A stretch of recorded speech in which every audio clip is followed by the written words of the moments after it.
This is GKW. Welcome to another edition of Good Karma Wrestling. I'm Gabe Neitzel from ESPN Milwaukee, and we've got the whole gang together as well. From ESPN in West Palm, Brian Rowitz, and catch him on ESPN 1000 in Chicago. He is Jonathan Wood. It felt weird having a weekend without a premium live event or pay-per-view this last weekend. It kind of felt strange, but we do have plenty we're still building towards. Of course, AEW is Grand Slam next Wednesday, and Bad Blood happening in WWE. And as part of that run this past Friday on the season premiere of SmackDown on USA, we had Roman Reigns return. And we had a tease for a tag match. Looked like Cody Rhodes wasn't going to be his partner. Cody Rhodes ultimately signed the contract, and we are going to have a Bloodline versus Roman and Cody tag team match set for Bad Blood. But because these two have bad blood themselves, the question becomes, does this feel right? Does it feel right? Having Cody and Roman? Does this make sense to you guys, having these two tag team together? I'm so interested that this was a topic because both of you guys were down on this matchup or down on the opportunity for Roman and Cody to be together. Guys, they're together because they got no one else to trust. Cody doesn't have friends, and if he does have friends, Kevin Owens is busy and Randy Orton's busy, and Roman has no friends because he's the head of the table, but yet who are his allies? Once again, no one does strange bedfellows like the WWE. Can they coexist? Do you think? Since 1984, they've been asking that question. Since Macho and Hogan, they've been asking the question, can they? Guys, I called this a couple of months ago because they have no other friends. So now, even though they built this thing up, Gabe, like, oh, Bad Blood, Atlanta, it was just all in a great promos by Cody.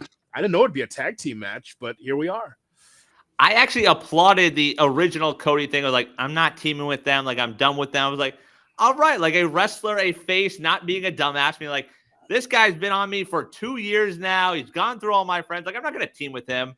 And then to end it like that on Friday, I was like, oh, like this is sort of a letdown. The match will be fine. The match will deliver.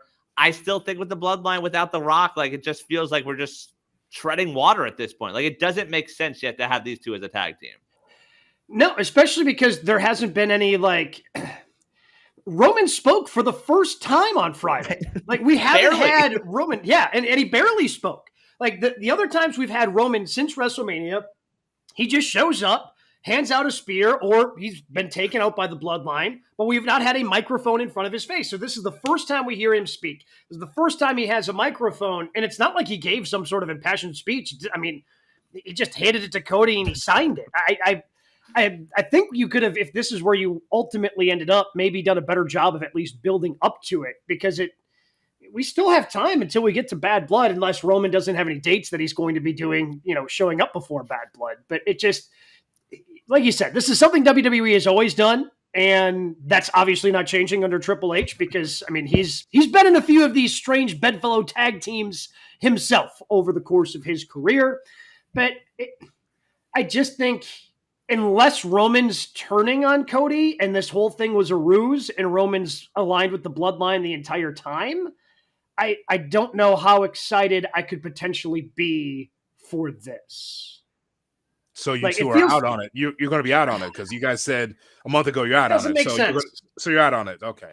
But I just laid out for you two, both of you, that they don't have any friends. You just want the Bloodline. Cody said, he doesn't need to be involved in this. Correct. He's solo. There's no reason for him to be involved. Go away. Okay, 45 minutes later, he changed his mind because he's standing in the ring with Roman? Yeah, because he gets tired. Is Roman's aura that strong? Like just the presence of Roman causes you to do dumb things? You just get tired of getting your ass whooped at some point. You need some help.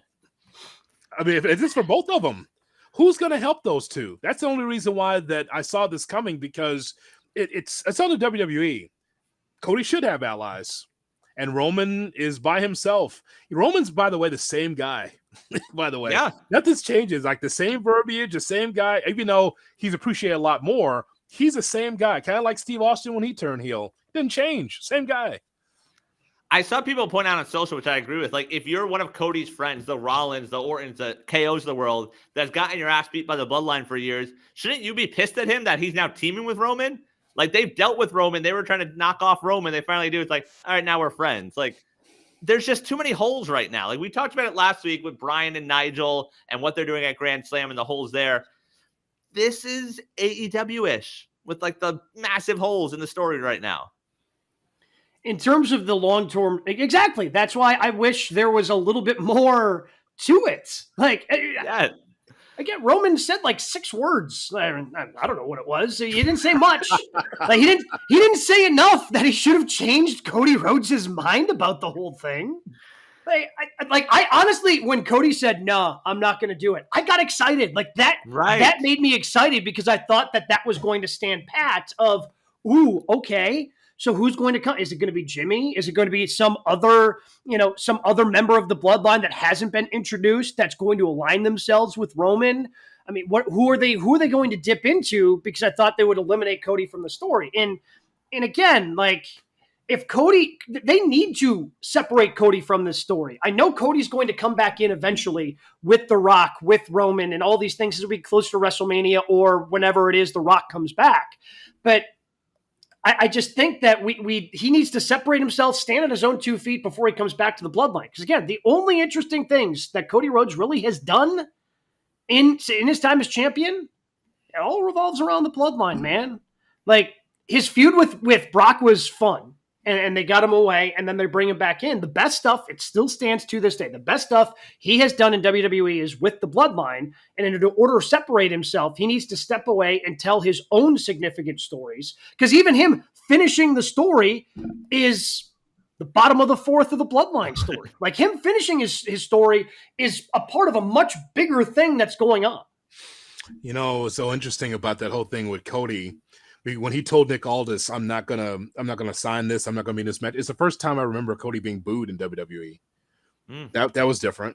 You heard the boos in Seattle, right? They're like, what do you mean you're not gonna do it? And people start to turn, and then strange bedfellows, gotta have one of those. Put the mic down, Brian, for God's sakes. Be a professional. Go right ahead. Like, but that's the thing. Like, the more they do this with Cody, the more you run the risk of him falling into that Cena mode, like we've talked about, where he's this super over baby face. He's going to sell merch. Kids are going to be into him. But from a wrestling fan over the age of 13 standpoint, it's like, all right, like, what are we doing here? Well, you know, the chase is always greater than the babyface on top, even though WWE historically has been a babyface territory. I don't know. Gabe, I always think that the chase is better. This is me growing up as an NWA guy with Flair on top. The chase has always been better. I mean, when I think of the most significant WWE like championship moments of like the last, I don't know, 10, 15 years, very few runs are as good as the chase up to it for a lot of the babysitters. Like Bryan Danielson, or at that point, Daniel Bryan. Just, it gets confusing.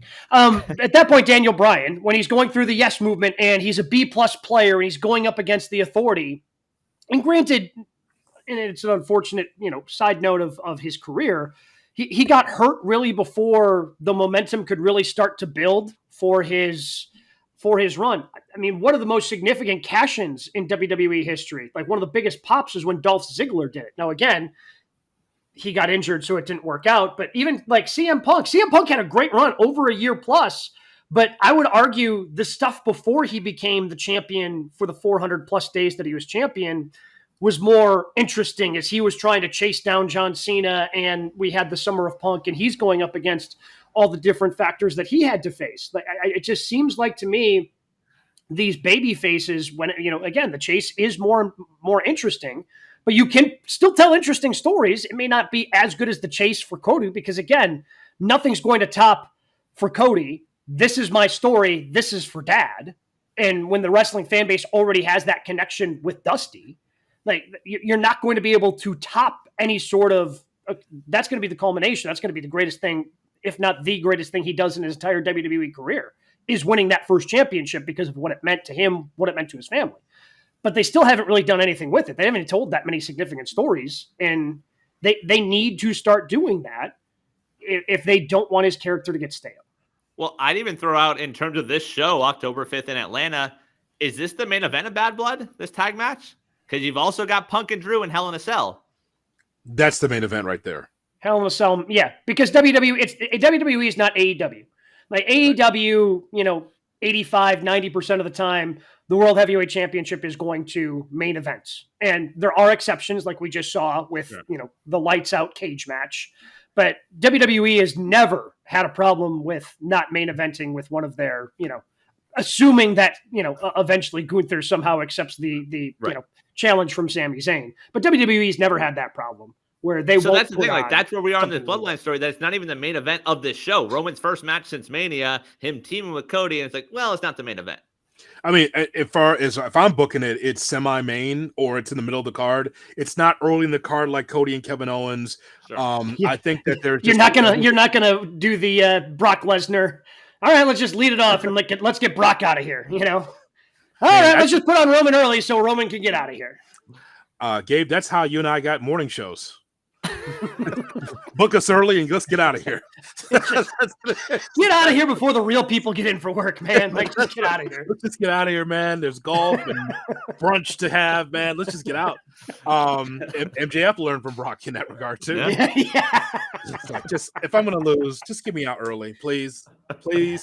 I'll just watch from the back or I'll just leave. Just leave me alone. Just please. I don't want to. Or put me in the main event. Put me in the prime. Yeah, right. Yeah, but yeah, so I think that's because of the heat with Drew and CM Punk, that should be the main event of Bad Blood because it's Bad Blood. I mean, you look at the rest of the match on this card, Liv versus Rhea, Priest versus Finn. I'm more into those matches even than this. Because those are actually like Bad Blood is living up to its name, right? Like the first WWE, non-major, PLE that actually is living up to its name. It actually makes sense. Bad because that's what all these matches are. And I guess Bloodline versus Roman and Bloodline versus Cody is this. It just doesn't feel the same. No, that's only because we're in the bottom of the fifth.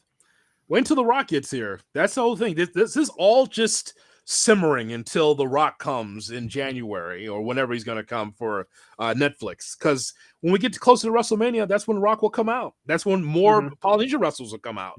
This to me, and it's a longer conversation, but we really should take an investigation of Cody Rhodes' run here as champion and whether or not Triple H has booked him fairly as a top guy.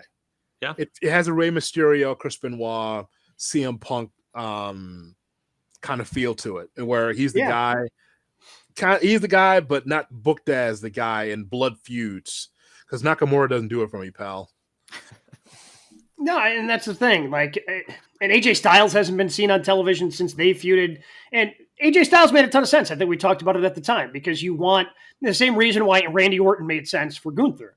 Like, you want that first title defense to be against a former champion who, you're going to be going over, but it's going to be a good match. And that's what we got out of that. And they just, again, he keeps coming back to the bloodline. He needs to tell more significant stories outside of the bloodline, even though we all know he's coming back. I mean, again, they did it. They were able to do it when he did the thing with Brock. So they were able to remove him. He's kind of off doing his own separate thing before he brings it back. I think they need to do something very similar instead of, because if he's involved now, I mean, the build for the Royal Rumble is going to be here before you know it. And I assume The Rock's going to be involved around then.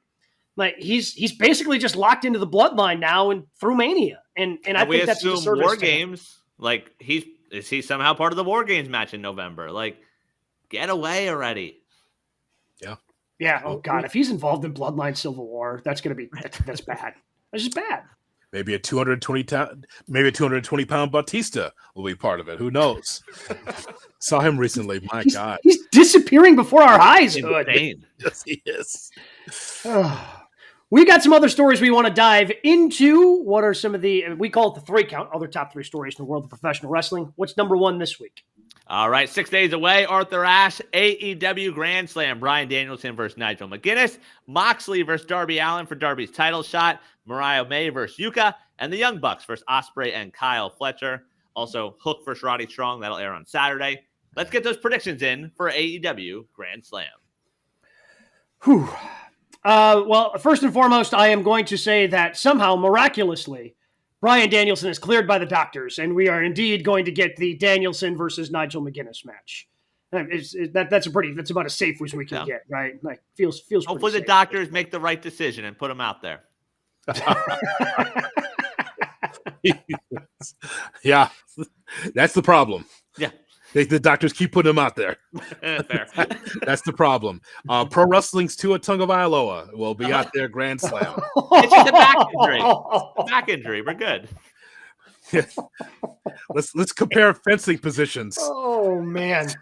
I do ask now, and we've seen it a lot with Nigel and Brian. We don't need the headbutts next week. You guys can have a hell of a match. We don't need the headbutts. Brother, he only does it one way. As you know, he does it one way. We're getting that matchup, but just the shittiest of builds. Because again, if I'm in New York, I need to know whether he's gonna be there or not. How about Dynamite still being non-committal on Bryan Danielson? That can't be. You can't.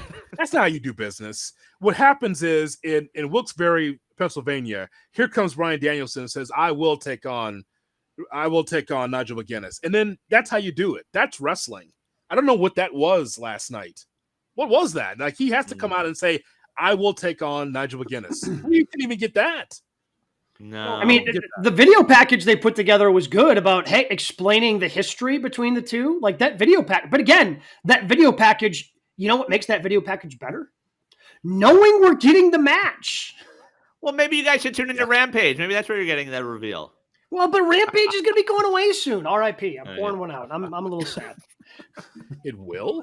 Is it leaving? Apparently, that's some. Yeah, it's part of the TV deal. Yeah, but they're going to. As a positive. What? Taking away my Rampage. What am I going to do with Friday nights, Hood? Hood's acting like he's spending any time on a Friday night watching Rampage. Rampage could have been canceled 3 months ago, and you wouldn't have known. Yeah, exactly. It could have been repeats for the last 6 months, as far as Hood's concerned. Sitting on the couch, we know damn well he's watching the Bucks. We know that he's watching Bucks basketball on a Friday. There's no question about that. Rampage. But so my obviously, again, as I told you last week, I was very disappointed that this is not a title match. That should be part of the story. It should be for the AEW Championship. We know that Brian's going to retain. Go ahead. One note on that, with it being non-title, could I interest you in Nigel winning? And then sure. Brian's so broken and like he's not getting cleared, and then you're worried about Wrestle Dream. Well, if Nigel wins, that's it. Danielson retires. I thought he said when he's not the champ. It's a non-title, so he wouldn't lose the title. I was under the assumption that it was his next loss and he's retiring.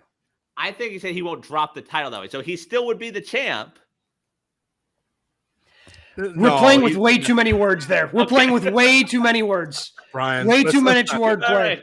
Don't try to confuse the audience now. The audience, next time he loses, he's done. That's the stipulation. That's my stipulation 2 months ago. AEW listens to Good Karma Wrestling, and now they're doing it. That's all I'm telling you. All right. Here's what's strange. Why is Sakazaki in the matchup against Mariah May? Why does she get the title shot at Grand Slam? She asked nicely on Collision. Collision, yeah. I think it was Collision. Yeah, she asked. Not hot. Got attacked last night. Not a hot name. I don't know. No. Now you heat her up for 2 weeks, and here you go. And Mariah May, you talk about major heat. Those people at Dynamite was like a disqualification finish. Right. They didn't like that at all. No. At all. like, what are you doing, Mariah May? You're indifferent to the match, and then you cause a disqualification, which you rarely say in AEW. They were not happy with that. So I think we know what's happening there. I'm interested in Moxley and Darby Allin, obviously, because we've talked about it on the show. So which way are you leaning? Is it Mox or is it Darby? Mox wins. Darby wins. Ooh, I think I go Darby also. Does Danielson want to lose the title? Like I know. Gabe said last week, and it's true. He says, think about it. Moxley against Darby Allin. How does Darby beat Moxley? And how do you stop Moxley's momentum for all this TV time? Like the first match of this new this new faction that they've put together and all this destruction they've caused, and it takes one match from Darby Allin and they suffer their first loss? That doesn't make sense. It does feel like they've pinned themselves in an awkward corner because, yes, that's the argument against Mox losing, but Darby losing, it's like, oh, you can't beat me, you can't beat champ. It's like, yep, you're right. And if he loses. And then you're cutting the legs out from Darby. Is Darby Allin, is he an attraction at the top of the card as champion? I don't know. No. Or does it matter in AEW? That's the other thing. Does it matter? that he is. I don't think he is, but I mean, your champion should be an attraction. They need their champ. They should have their champion be an attraction.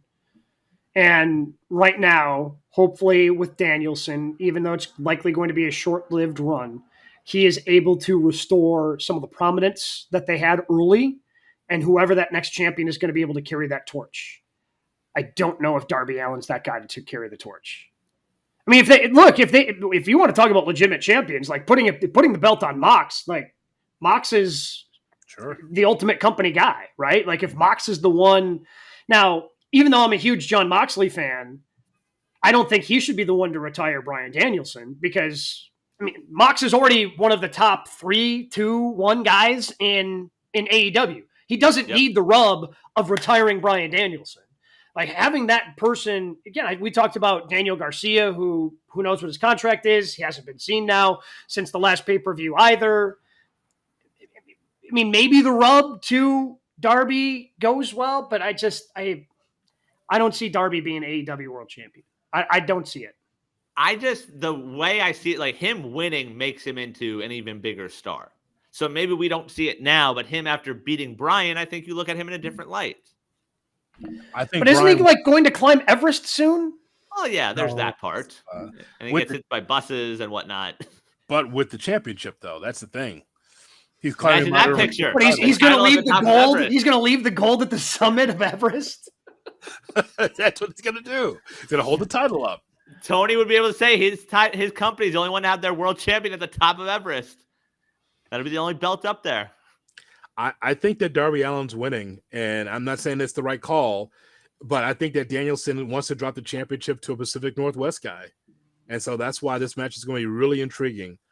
I mean, with Moxley with this white t-shirt gang that he's got going on, I think that he should win, but I don't know if that's the case. But it just, I don't know. I mean, all of the white t-shirt gang is going to be ringside, presumably. Right. Yes. Who's helping Darby? Sting's coming back? They just did that. Could be, but you need more than that. I mean, it's a WWE finish, but is there a way this leads to a triple threat at Wrestle Dream? Darby and I could see that. Yeah, actually, I could see that. And what then? Mox pins Darby at Wrestle Dream. Darby pins Mox, and then Danielson doesn't even have to go out on his back. Like, I don't know. You know who's going to hate that? You know who's going to hate that? Yep. Danielson. Exactly. Yeah. You mean I wrestled 30 minutes? You didn't beat me? You didn't pin me? I didn't bleed? What? Here's how it's supposed to be booked. The way it's supposed to be booked is Bryan Danielson wins the championship. And every week his title's on the line. Meaning that out of this millions and millions of people on this roster, he has banger matches, either on Collision or Dynamite, which is must see. Because as fans, we're looking at this and we're saying, oh my God, this could be the last match. Oh my God, it could be the last match. And so as he goes out on his shield, on his sword, he's having all these great matches against really top contenders for the AEW championship. That's how it's supposed to be week after week, but he can't do it week after week. That's how it's supposed to be, but it's not. Like, I'm sure he would sign up for that, but I don't know if his body would. Like, I'm sure he would love to face Kip Sabian on a Rampage, but like, I don't know if that's worth the risk. You joke, but he would like that. I think he would. He would like that. Oh, you thought that was a joke? What? I thought he was serious. I did not interpret that as a joke. I know it's so random that Kip Sabian's being, dog walked about his dead father. I don't know what's going on there. Yeah, because that's over. Just keep doing that. Right. Just keep talking about people's dead father. I mean, it was like, oh my God, the first 5 times, and now it just is ruining Christian to me. There's got to be a second act. You got another joke beside that one about someone's dead father? Anybody else? Anything else you got? Now it's just ridiculous. No, they're the patriarchy. That's what he's got. That's about all he can do. Takeshita's costing Ospreay and Fletcher, right? I think that's how the tag match next week. That's how that ends. If not that, is it Fletcher turning on Ospreay? Yes, because Ospreay, whatever we saw on Wednesday night, I mean, it's not like Ospreay's part of the Don Cal Society. Right. So I think that's Kyle Fletcher Ospreay again. That sets up for another match between those two. Fine by me. I'm excited about that match. I feel like it's been a while since we've had a great Young Bucks match. You didn't like what you saw Wednesday night? It was fine. It's very good. That main event was very, very good. Yeah, but in fairness, it wasn't just a Young Bucks match, right? Like, and I think to Brian's point, just a Bucks tag team match where they put on, a bunch of the best matches and for AEW in the tag team division. That was a trios match last night. Bucks standing on their own 2 feet. Like, they've been fine, they've been good, but they just haven't been Young Bucks caliber and haven't reached the full potential that we know exists within the Young Bucks. I agree, and I'm hoping against these two you can get to that level again. That's the hope. I'm not sure you can. Really? It doesn't. Well, I mean, if you're looking for 10 out of 10, I don't know if we get 10 out of 10 from them anymore. I think you get the Young Bucks greatest hits. Right. I can get up 7 or 8 out of them, but there's nothing new from them. Haven't we seen every move from the Young Bucks? 100%. Okay. Well, I'll tell you what, the one group that you still could get a 10 out of 10 with the Bucks with, unfortunately, are rumored to be leaving the company. Fair. The Lucha Bros and Young Bucks every time is a 10 out of 10. Back in the old DVD days, boy, that's the thing. That's the banger you get. Like a Young Bucks best of. Oh man, open it up, put the disc in, get there for hours just watching great tag team wrestling. Tremendous. Well, I mean, what do we got at number? Yesterday? What do we got at number 2? Next Wednesday is Grand Slam. The week after that, October 2nd, Pittsburgh, AEW's 5-year anniversary. We found out last night that it will be Ospreay versus Ricochet for the international title. Is this too soon for Ospreay versus Ricochet? No, I don't think it's too soon for Ospreay versus Ricochet. Look, it's not like this is... If it was Ospreay versus Ricochet and the AEW World Championship was involved, maybe. But this is still, despite Ospreay being as big of a star as he is, he's holding a mid-card title. Like, this isn't, I think it's going to be a great match. And I think that AEW could learn and take a page out of WWE's playbook of trying to shorten up some of those pay-per-views and put some of these higher quality matches on regular TV. Look, I mean, it's been a pretty good build over in WWE for the Intercontinental Championship, especially the way that Braun Breaker came out and just speared the crap out of Jey Uso as he was trying to come in to make the save in the main event. Like, I've enjoyed that build. I think it's been a good build.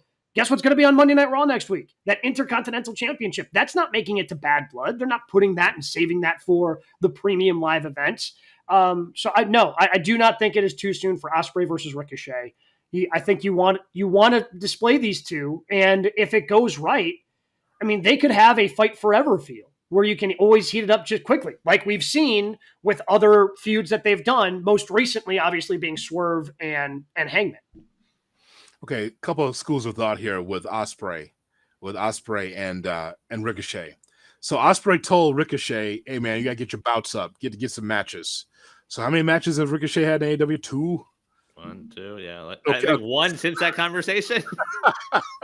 Get your bouts up. Yeah, it's not like he's been in the company for months. They got rid of the win-loss record on the website, so no one can check that now. We're good. Unbelievable. So he got his bouts up to take on Will Ospreay. Okay, great. So then, my other side of my mind is saying, how can I get Ospreay, Gabe, Brian, to the AEW championship? Because that's all I care about right now when it comes to Ospreay. Like, what's the path to get him to the AEW championship? But I guess not right now. So what I believe is this is going to be a 3 or 4 match program. But how much is this program going to deter or derail Ospreay from getting the AEW Heavyweight Championship matchup? Like this first match they're going to have, it's in Pittsburgh, right? You said in October. Okay, that's going to be a draw. That's the first match. It's going to be a draw. Now, they'll have this matchup again, probably maybe once or twice before the end of the year. And whatever happens, happens. But this feels so much like a best of 3 or best of 5. But I don't necessarily need to have that match. I want to see Ospreay in meaningful matches for the world title. Maybe we get that in 2025. That's what I want. Well, yeah, because that's the problem. Because I don't think Ospreay's the one, because he doesn't need a rub of defeating Bryan Danielson either, right? Like, I don't think Ospreay is suddenly going to heat up and be the one to retire Danielson. So whoever that next champion is, you're going to want to give them at least a little bit of a leeway, a little bit of a runway, because I mean, the longest this calendar year for AEW, starting in 2024, we've had 4 champs, or no, Samoa Joe lost it right before the turn of the year, right? Yeah, it was like late December. Yeah, World's End. MJF. No, Samoa Joe lost to Swerve at Dynasty. Right. Joe won it late December. Oh, Joe won it late December. So we've had Joe Swerve. So we've already had Joe Swerve Danielson. We're going to have a 4th, right? I just don't think we can have a 5th. Maybe. I mean, I don't think we're going to have 5 world champions this year in AEW. So I think Ospreay, best case scenario, is in 2025, going after the AEW World Championship. Yeah, I mean, Ospreay feels so far removed from it. Like, we saw him lose to Swerve at that pay-per-view, and we thought we were going to get Ospreay and Bryan at Wembley, or Ospreay and Swerve at Wembley. Like, he feels far removed from it. It's the first time these two have wrestled since 17, and Ospreay and Ricochet. I feel like there's just more you could have built towards it. Because, yes, the hardcore fan knows about it, but, like, if you're just watching AEW and you're vaguely familiar with Ricochet, it makes no sense. It's like, it's to your point, Hood. It's like, oh, you got to win more matches. Like, all right, I beat Beast Mortos. All right, you're in. But again, this is why the booking is just so scattershot in this company. Okay, from a media TV standpoint, Gabe, October 2nd, what sport is playing in October? October 2nd, that is going to be day 2 of the baseball playoffs. So now it's already split your loyalties anyway as a sports fan or wrestling fan. So it's going to be Ospreay and Ricochet. Oh, the Brewers are playing. Hold on, let me turn it. I mean, because you're watching that, okay? All I'm saying is that it's going to be college football that day. I mean, lower level college football. What I'm saying is that you don't need this match now. And of course, as far as it's laid out, they'll say, "Oh, we can't beat Ricochet now because he just got in the company." Okay, so then what's the point of this? Why do I need it today? Do I need it in October? I guess the Major League Baseball playoffs. Do I need it? No. Exhibition hockey, exhibition NBA. NBA will be heating up in 2 weeks from that time. Like, why put it there for 600,000 people to watch? Well, it's already obvious that AEW and the people who handle the booking and scheduling don't own a calendar. They're not aware of things that are going on in the cities in which they go to. For example, again, so this is just my experience in Milwaukee. Like, they've never come to Milwaukee when the Brewers or Bucks aren't in town playing. Like, it's not like they're always here, and look, maybe they just couldn't get around it this last time because they were in Chicago doing all out, yada, yada, yada. But they booked Cleveland when LeBron's going to be in town for the one time the Lakers go to Cleveland, and what could possibly be LeBron's last game in Cleveland. You're supposed to draw a crowd against that? October 30th, AEW Cleveland. AEWTix.com if you'd rather watch wrestling than pro wrestling than basketball. Oh my God! Why would you be in Cleveland that night?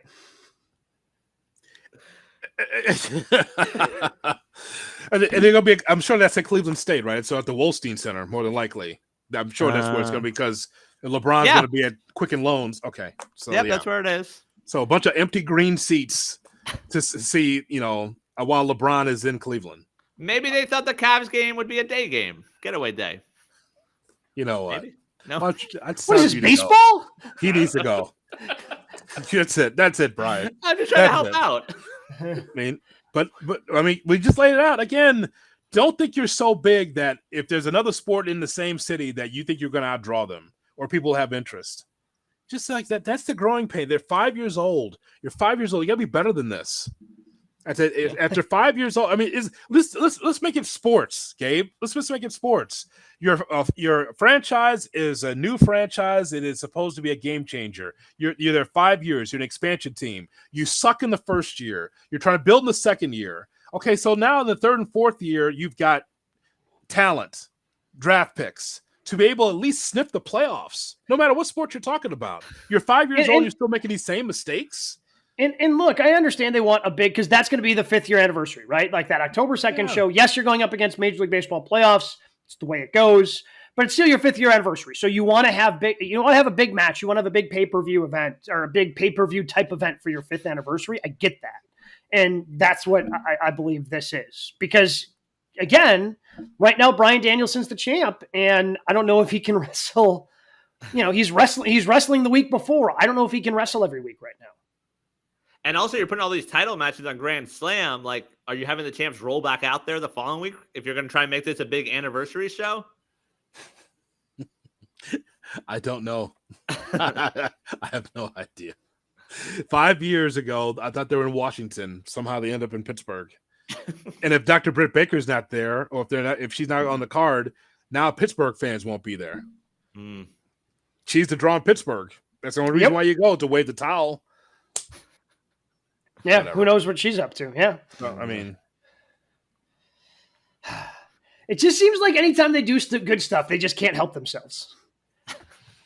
Just when the general manager or the booker is working 18 hours a day and trying to look for scouting talent for college football for the Jaguars and over here doing soccer, there's going to be a lot of stuff that's left off the table, like the calendar.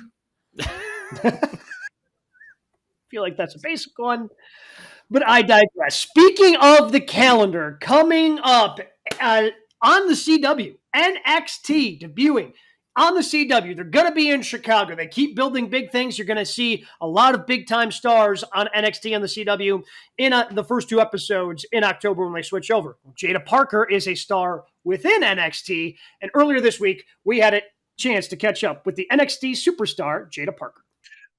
Welcome back to Good Karma Wrestling, along with Brian Rowitz from ESPN West Palm. I'm Jonathan Hood from ESPN Chicago. We can't wait for, Brian, is NXT. But NXT's been a standard on Tuesdays for a long time, but now moving to the CW network. That's right. And going to some big spots, going to your neck of the woods in Chicago. The NXT continues to grow. Someone that's always on point is Jaida Parker, part of the NXT family, and she joins us right here on Good Karma Wrestling. Jaida, it is Brian and Jonathan. Thanks so much for your time. No problem. Thank you for having me. I appreciate it. How's life right now? Great. I'm on top of the world. I, have to deal with fatal influence, but it's okay. They gonna get what's coming to them. But everything else has been falling into line, and I can't be more happy. How do you put into words these last couple of years? You signed with the WWE August of 22. Now we're September of 24. You're on PLEs competing for the women's title. How is this moving so fast? What's it been like for you? Fast. I'm gonna reiterate what you just said. It's been fast. It's been a roller coaster, but it's been a roller coaster that I really just don't want to get off of because I'm having the time of my life with it. I always tell everybody, I feel like a kid again. And that's what's so important to me because it makes me happy, and I can't thank the WWE staff enough because they've made this transition for me from the soccer field to the ring so much more easier. They always help me, always coaching me. So it's been fun. It's been a mental and physical roller coaster, but we're going to keep going. We've been watching your journey against fatal influence. Brian, I don't know if you've been watching this or not, but I think Jaida knows what she's doing with that bat. She's carrying around a baseball bat. Do you know? It looks like you know what you're doing. It looks like you've done this before. Oh, yeah. I'm not a national champion in softball for no reason. You know what I'm saying? So they might not know that or they might have forgot, but it's in my blood. It's in my bones. So it's, what do they call it? Muscle memory. That's exactly what it is. Just put a bat in my hand and I know exactly what to do. A soccer star, a softball star. How did that translate to pro wrestling? Oh, softball wise, well, obviously the bat. Okay. But with soccer, it's the physicality, it's the stamina, it's being able to work with somebody, it's the communication. Everything that I've done as a kid and as a young adult has been able to help me transition easy in this environment because it takes a lot out of you and it requires a lot, but Jaida Parker's a lot. So yeah, I want to talk to you about the state of NXT. We talked about how NXT is now going to be in the CW network, which again, that's just another audience, a different audience to watch you perform. What would you say is the state of the company right now? Take us back behind the scenes of what it's like to go through the training and the support system that's there. Oh, it is amazing. And this is my first time being on national television like this, on the USA Network. And I started on the USA Network, and for us to transition to the CW, it's just, I feel like another accomplishment for the company and for NXT. And And I'm just excited to be on it because it's different eyes. You know what I'm saying? Like we're reaching a different type of audience, and hopefully the ones that stayed on the USA Network transition over to the CW so they don't miss a beat. So it's been. When it comes to NXT, obviously a big part of that is Shawn Michaels. We had him on a few weeks ago. We fanboyed a little bit. What's it like for you day to day working alongside him and getting coaching from a legend like that? Amazing. Amazing. I don't know what other word to say. It's life-changing. It makes you think in a whole different type of aspects. You know what I'm saying? Like I could say one thing in my point of view, but from his point of view, he sees it in a whole different way. And it's just not him. It's all the coaches over there because all of them are legends. So of course I'm gonna keep my mouth shut and have my ears open. Like I have 2 eyes and 2 ears and 1 mouth for a reason. And I always tell people that because I love learning from them and just it's so much fun. It's so much fun. Like I always bring it back. I'm like a kid again, and I love learning from other people, especially legends. So yes, I love being where I'm at, and with them, I give them all the praise in the world because they're legends for a reason. Yeah, Jada, speaking of legends, there's a family member that you have in Jason Capp, who was a legend. If he came to Chicago, he wouldn't have to pay for a meal. He could actually be the second legend coming to Chicago, in which, once you become champion and you have your legacy, that, again, it'll be a second Cappy that would pay for a meal in the city. So tell us about what's going on with Jason right now, because me as a Bulls fan and Chicago remembers Jason Cappy. He, from what I've heard, because I've met him maybe when I was younger. I don't have the best memory with that. But from what my dad tells me, like he is just an amazing person. He was on that stage for a reason. He played on the Bulls for a reason. He is a legend for a reason. So I'm like, okay, well, if you want to be a legend, let me see how legendary I can be real quick. So it being and seeing him on that stage that he created for himself and got the opportunity to do, it makes me want to see how much further I can go. Because that's how I am with my family. Like, okay, you did that. That's going to fuel me to make that next step and be like, I got the torch now. I got you. So sticking with your family down here in Palm Beach County, Treasure Coast, your father, Tim Caffey, the head coach of Jensen Beach football. Hood, you would enjoy Jensen Beach football. They're Midwest football. They're going to play defense. They're going to run the rock and pound the rock. So your dad's a little hard-nosed. When you tell your parents, hey, I've done this soccer thing for so long, but I'm going to go do wrestling now. What's that conversation like? When I told them, they were like, there's no way. There's no way. They're like, what? They knew, like, I'm an aggressive. I grew up aggressive. I grew up with my brother. Like, I didn't grow up as a little girl. Like, I was treated like a boy. So it's either you hit or you get hit, So my dad was like, okay. It's just another thing. He's like, I can see it though, because I am an aggressive person. And this atmosphere and this environment just brings it out of me in the best way possible. And I love every second of it. My parents, they're so happy for me, but they'll tell people all the time, like, no, she's not playing a character. Like, that is her. Like, you have to know her to understand, like, that is her. She's not playing nobody. That's just her. And I'm just happy they get to come along with this journey with me. Jada, along your journey, there had to be somebody within WWE that said, yeah, I think you have it. You got it. Who's that person that told you, like, yeah, you could do this for a living and be very successful at this? My first coach, his name is Norman Smiley. I will always put him over. He saw something in me that I didn't see in myself when I first got here, because I'm around people who have been in this company and have been in wrestling for years.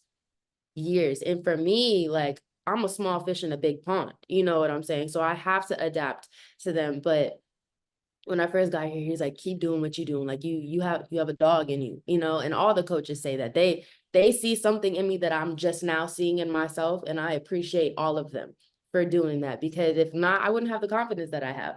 Because now I'm like, oh, hell yeah, I can run through that brick wall, no doubt. And I'm going to be okay about it, but it's all of them. And Norman was probably the first one because I started out with him. And I appreciate him. I want you to know, like, kind guy, did some comedy wrestling, but let me just tell you, Norman Smiley is a dog. He is a shooter. Oh, yeah. Careful. Don't let the smooth taste fool you. Norman Smiley is a shooter. I know. Yes. I know. I'm like, that's why you are who you are, and I can't say nothing about it. That's why you're my coach, or were my coach. I loved it every second. What's been the biggest sort of misconception you had going into the wrestling world that now you realize, like, why did I ever think that? Or like, this wasn't that easy, or things like that?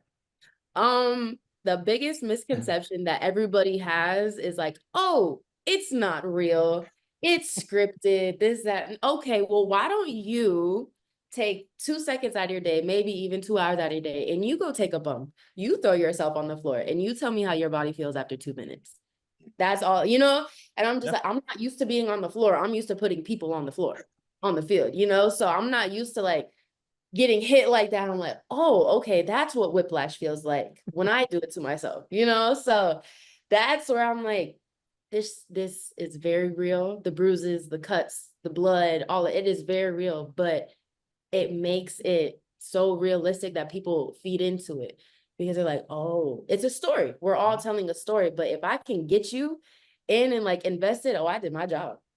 It's easy from there. So that's the only part, but I love it. I do love it. NXT is going to be on the CW starting October 1st, and it will emanate from the Allstate Arena in Chicago. CM Punk is going to be there as well. Tell us about some of those veterans that have been behind the scenes, kind of encouraging this group of NXT superstars. They're amazing. And I have to start with the women that come down from main roster. Michin in general, she a wonderful woman, even though we butt heads a little bit.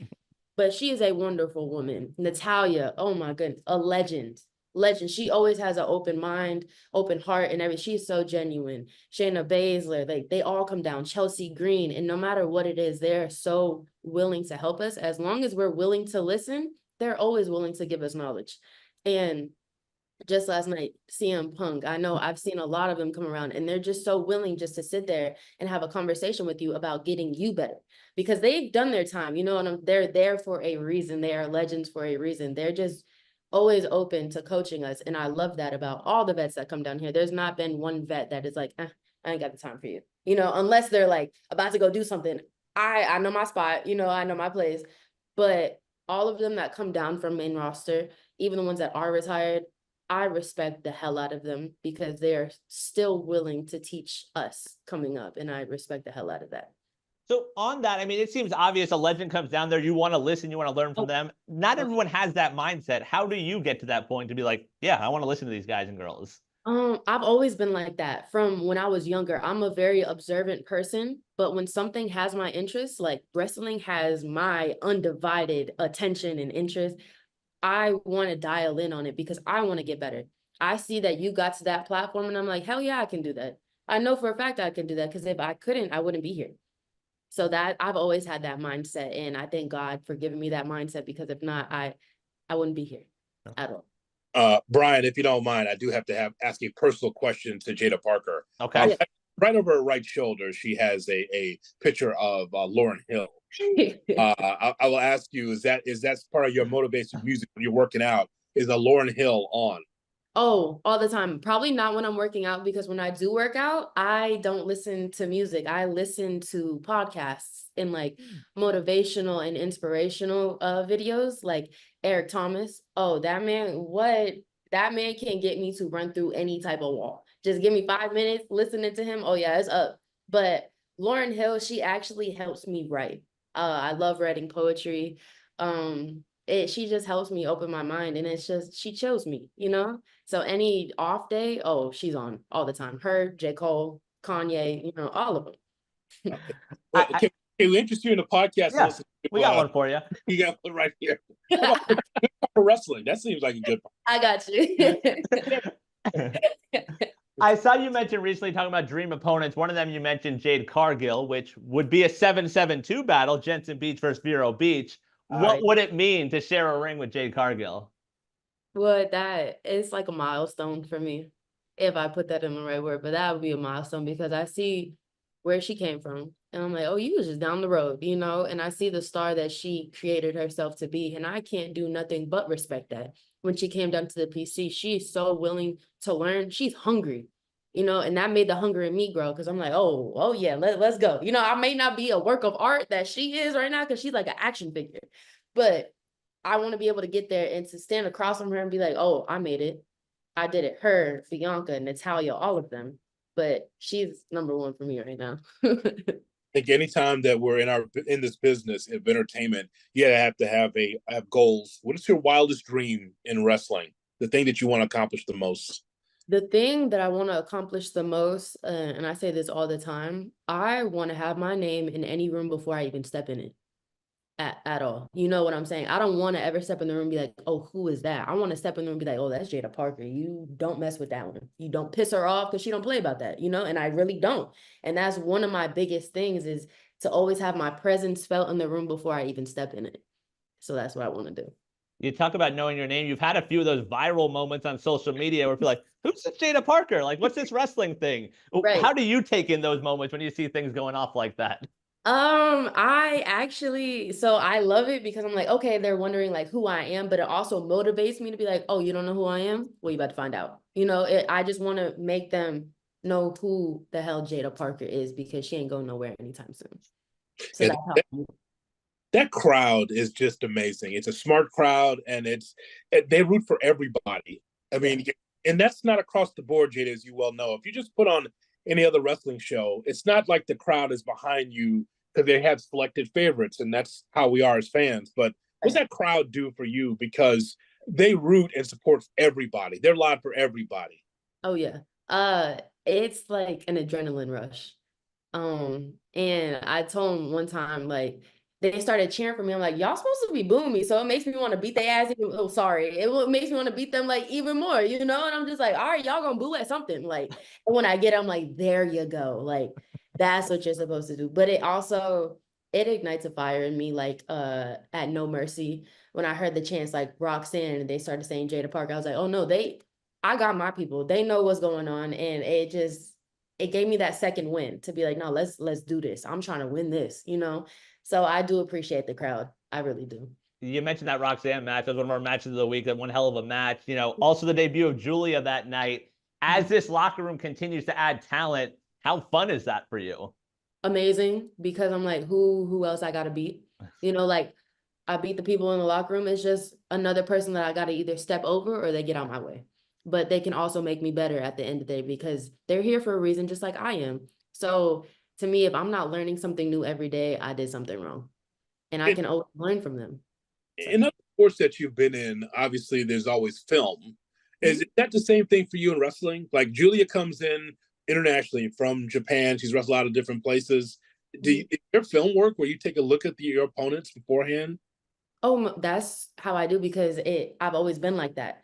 I've always watched film in soccer, even softball, like wrestling, you have to watch film. And it's not even just that specific wrestler. It's like, oh, what can I see? What do they do different that I can incorporate in my world?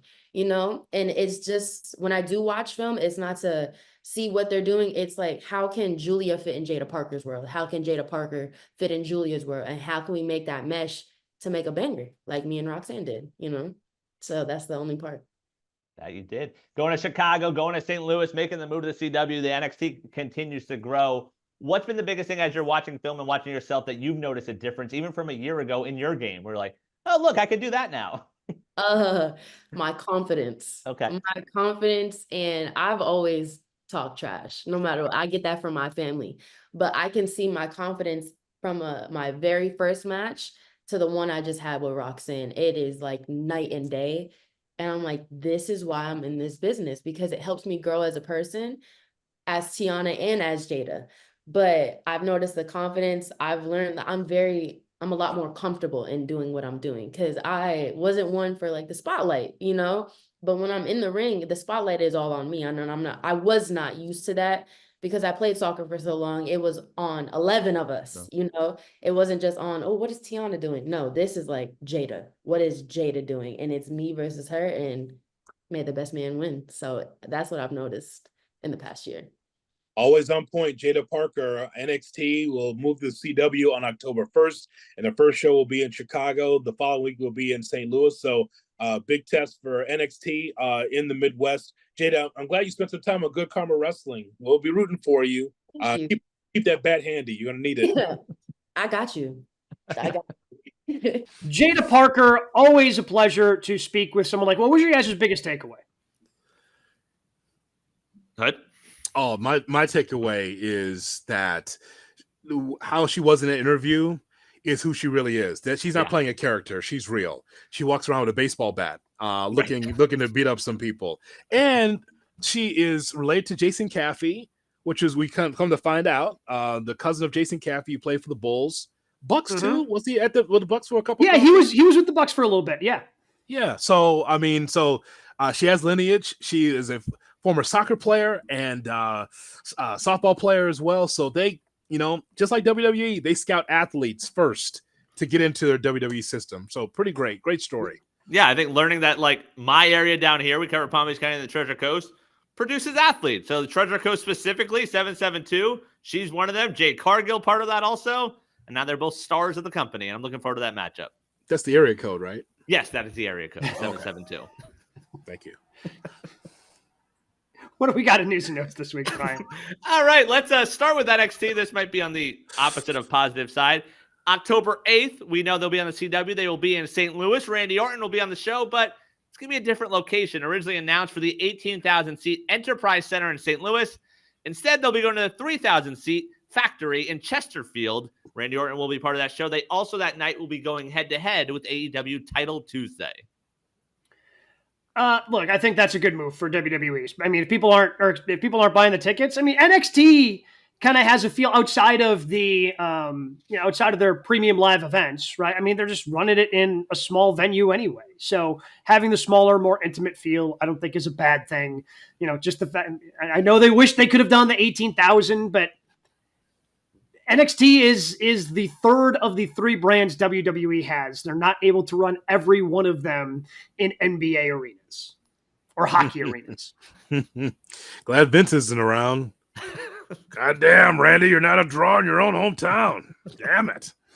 But were you going to fill up 18,000 seats at the home of the St. Louis Blues? You were not. Because NXT is, I mean, as much as people like it, still kind of small. I don't think they're selling out the entire building at Allstate, even though CM Punk's there.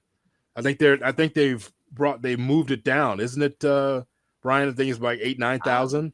I don't know. I've not seen that. I think they shrunk it.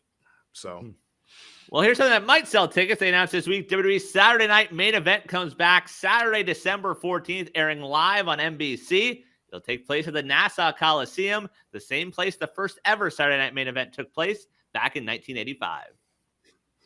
That thing's still standing. The Nassau Coliseum is, I mean, good for that. Good for that place. Building's still standing up. It's there just in case AEW wanted to keep running it once a year. Yeah, right? That's the reason why they're there. At that time, that first Saturday night's main event, if I'm not mistaken, Brian, I think that's Hulk Hogan against Bob Orton on top for the WWF Championship. Okay. The other thing is that thing drew a 9 rating, I think I read. So that meant like ages 12 to 17, one out of every 9 teenagers watched that show from 11:30 to 1 Eastern, 11:30 p.m. to 1 o'clock Eastern. So 1 out of 9 teens watched that show. That's impressive. I mean, 1 out of how many teens are going to watch it now? Well, that's the whole thing, and it's a primer, but it's 8 to 10 Eastern, by the way. So but on NBC on prime time. What date? December 14th. What? Oh, 14th. Okay, so it's the week before the college football playoff. Yeah. Okay. So I believe looking at the card, by the way, it was Hogan versus Bob Orton. Solid 6 minutes and 54 seconds. That was the longest match of that night. 80s wrestling. Yeah. The U.S. Express took on Nikolai Volkov at the Iron Sheik and George Steele. Oh, Ricky Steamboat also with the U.S. Express. Wendy Richter versus the Fabulous Moolah. And Junkyard Dog took on Pete Doherty. Oh, God. The Duke of Dorchester, Pete Doherty. Preliminary. Odd for NBC. Solid card, I guess. But you know what? What's old is new again. I saw the promo on social media. They're playing Obsession, the old song from the 80s. I'm like, good for them. I guess from WWE standpoint, if they allow you to be on, you put it on. You don't turn it down, Gabe. No. You don't worry about ratings, all that BS. It's like it's gonna be a fine show, I'm sure. And it's not tribute to the troops, so I definitely will watch. Yeah, should be fun. Elsewhere in the WWE announced this week on the Pat McAfee show, Sheamus has signed an extension with the WWE. Fightful reports it's a multi-year deal. He made his main roster debut in 2009. Just going to have to still hold up hope that Roosh then, I guess, signs with WWE, because that's a dream match. Sheamus versus Roosh in a stiff-off. Oof. I like that. I like that. I would like that because there's no surcease when it comes to Sheamus. He just moves ahead and he gets beat about the arms and legs and face. And by the way, I don't know what house show he was in before Monday night, but it looks like he took a beating from somebody. Yeah. Was it the shillelagh shots? I'm not sure, because when you hit him, it shows up because of the light skin. Who's more underrated, him, Sheamus, or Miz? Sheamus. I think we know what Miz is. I think we all know what that is. I think somehow Sheamus has gotten better the last few years. Yeah. I used to groan when okay, Sheamus. Now Sheamus comes out, it's like, all right, yeah. This is gonna get physical. I'm in. 20 minutes of quality, the hair flops down, he's in a big sweat. You know he's giving you a banger, and the Miz is just nice and comfortable in this sports entertainment. Yep. He's nice and comfortable. It's like a wrestling hammock for him. He's just swinging just swinging back and forth in that wrestling hammock. There's 5 moves of doom, nice suits. He can host half the PLEs. He's fine. Hot wife, great kids. I mean, millionaire. Yeah, he's fine. Finally, in news and notes, there have been rumors of the Sphere being one of the venues for indie shows in Vegas when Mania comes there. UFC ran the Sphere this past weekend. Jeff Jarrett on his podcast says he's heard the venue charges $20 million to rent it. UFC 306 reportedly did $22 million in ticket sales. Yeah, Sphere is, I mean, from my understanding, and again, it seems that whoever built Sphere is massive. I mean, it cost way more than everybody thought it was going to cost to build. And yeah, it turns out everything you want to do in there is expensive. So that shouldn't surprise you. Yeah, that's very true. That JD in the straight shot didn't budget enough for what the Sphere was going to cost to build. So yeah, they charge a lot for people to come in. Don't think we're going to see our pizza man flipping dough in the Sphere come WrestleMania season. Have you talked about this at all on your ESPN radio platforms, Gabe, about UFC and MMA and this whole Sphere thing? You had any guessed about this? Because we have not. No, have not. Even though they were there last Saturday. I was just wondering because I wonder what the average ticket price is for the fan. I think that's the reason why wrestling won't go there, because I think it's the high-end fan that's going into that place. You want to know why the money was back? That's the thing I don't know about it. I think all of us have seen it on social. I did not see the boxing event. Was it Canelo? Did Canelo fight there, or was it the UFC fight? UFC was just there. UFC 306 was there on Saturday. Okay. And the NHL draft was there a few months ago. I've seen it out like on social and on TV. I don't know much about it. I just think I think it's pretty expensive. Yeah. Oh yeah. So when I was in Vegas back in March, we had a couple of guys that in the group I was with who wanted to do just like a tour of the Sphere, going through, and it was $100 to do the tour of the Sphere. Wow. And you can watch animals and the chairs shake when like the elephants walk by. Yeah. Really? Needless to say, I didn't spend $100 to tour it. I drove past it. It looked nice. But everyone loves it. Like I have a buddy out there who like saw U2 there. He's like, I don't even like them. He's like, it's the best concert I've ever been to. That being said, Tony's going to throw money at it.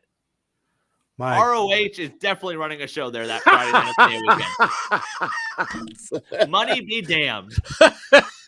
Oh, is that what's going to happen? Okay. Uh-huh. Hey, ROH is going to run ROH. Good for ROH. Good for ROH. What'd you boys have as the match of the week? That will cripple the company. I know that for sure. You heard it here first, all right? Obviously, the cage match. What a way to start off. 5:00 Pacific on a Friday. You get Cody Rhodes bleeding at 5:15 Pacific. The hard way, right? That wasn't intentional? I think it was the hard way. He was hard way. Sure. Cody against Solo in the cage match in Seattle on the start of SmackDown was a great way to start off the SmackDown USA.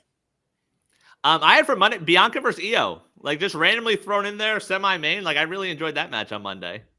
Yeah, the trios to end it last night was spectacular.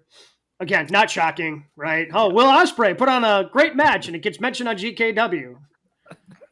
I know that this was not a match, but it was quite a happening between Braun Strowman and Bronson Reed. I think I've been watching wrestling a long time. I haven't seen that before.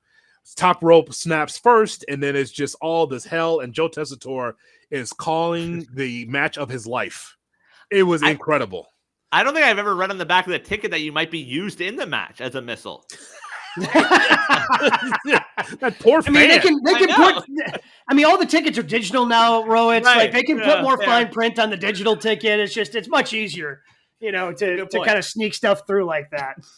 I don't know. Yeah, it wasn't a match, but it was wildly entertaining. I was just amazed by it. I thought that Mordos, and I don't know why Mordos keeps losing if they keep utilizing him. He's actually pretty good. He's so good. He's very good against Ricochet that we saw on Wednesday. We saw grizzled young veterans take on FTR on Collision. Pretty good. Yeah, I had those also, Ricochet and Beast Mordos. Like Beast Mordos every weekend in these big spots, but at some point he probably has to win a match or two.